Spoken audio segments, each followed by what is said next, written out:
राखी धागों का त्योहार, राखी धागों का त्योहार। धन हूँ पराया फिर भी मिलूंगी, साल में तो एक बार, राखी धागों का त्योहार।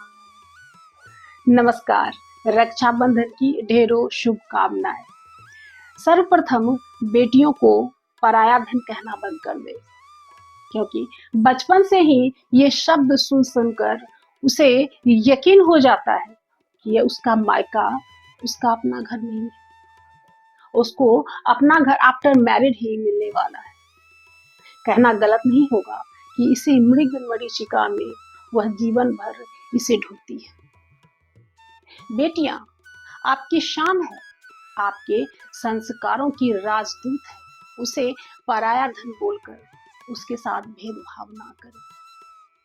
मैं अपने अनुभव के आधार पर कह सकती हूँ कि दुनिया में यदि माँ बाप के अलावा किसी पर भी हम आंख मूंद कर भरोसा कर सकते हैं तो वो बहनें ही हो सकती हैं। माँ का प्रतिरूप। शादी के बाद जब मैं पहली बार राखी में अपने ससुराल में थी तो मुझे एक नया ही अनुभव प्राप्त हुआ, जिनमें व पवित्रता।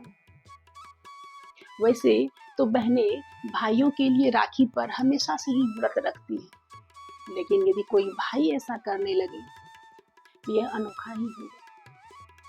फिर मेरे पति के लिए भूखे रहना आसमान से तारे तोड़ने के समान है। लेकिन उस दिन, राखी वाले दिन, वह स्वयं ही बोले कि मेरे लिए खाना मत बनाना, मैं दीदी के यहाँ राखी बंधवाने के बाद वही भोजन करूंगा। मैं निशब्द उनकी ओर देखने लगी। सर्वप्रथम अपनी सासू माँ को दिए अच्छे संस्कारों के लिए उन्हें धन्यवाद दिया। फिर अपने पति के हृदय करुणा सागर को आंखें डबडबाई। मैंने मन ही मन ईश्वर से कहा, हे प्रभु, मेरी ननद के जैसा सौभाग्य हर बहन को दे। लेकिन वर्तमान में ये बातें ओल्ड फैशन हो गई। अभी के समय में जो भाई सबसे ज्यादा महंगा गिफ्ट करे, वही भाई सबसे ज्यादा प्यार करने वाले की श्रेणी में खड़ा हो जाता है। खैर, अपनी अपनी सोच।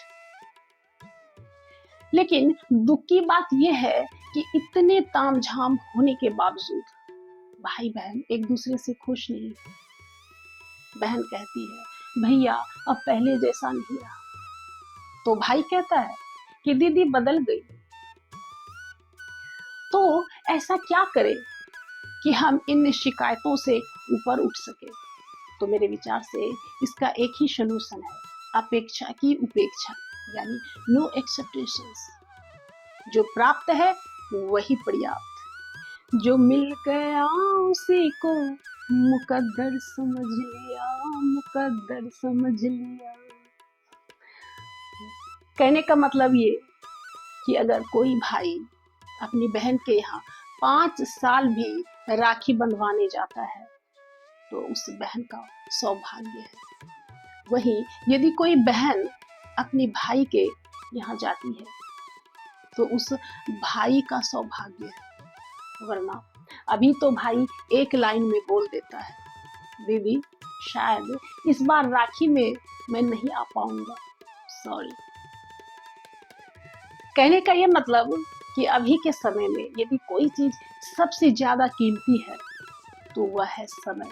इसलिए यदि कोई अपने व्यस्ततम समय में से थोड़ा भी समय निकालकर अपनों के बीच बिताता है तो हमें उसकी कदर करनी चाहिए। यही सबसे बड़ा गिफ्ट है।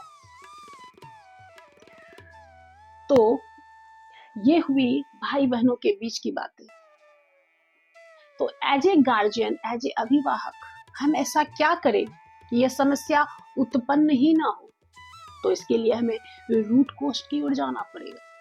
अपने बच्चों को बचपन से ही ये संस्कार देना पड़ेगा कि जैसे हम अपना बर्थडे, एनिवर्सरी, होली, दशहरा, दिवाली मनाते हैं, वैसे ही इस त्योहार का भी इम्पोर्टेंस है। ये रक्षाबंधन या भैया दूज हमें उसी प्रकार से सेलिब्रेट करना चाहिए। हमें अपने बच्चों को बताना पड़ेगा कि भाई यदि अपनी बहन के लिए चॉकलेट भी गिफ्ट लेकर आता है तो बहन को भी उसमें से थोड़ी चॉकलेट उसे भी देना चाहिए, क्योंकि त्योहार का मतलब खुशियां बांटना है।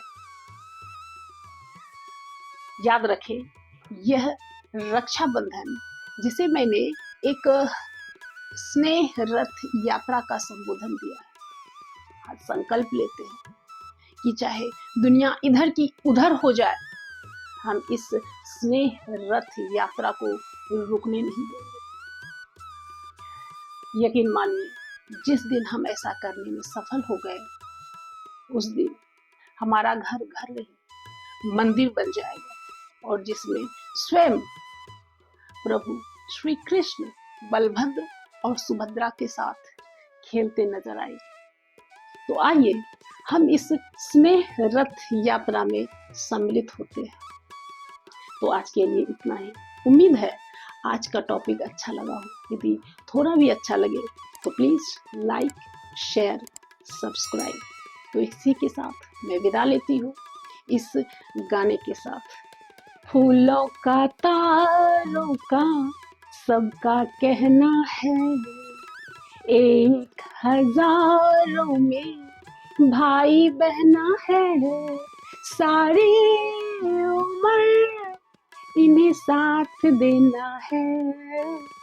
फूलों का तारों का सबका कहना है।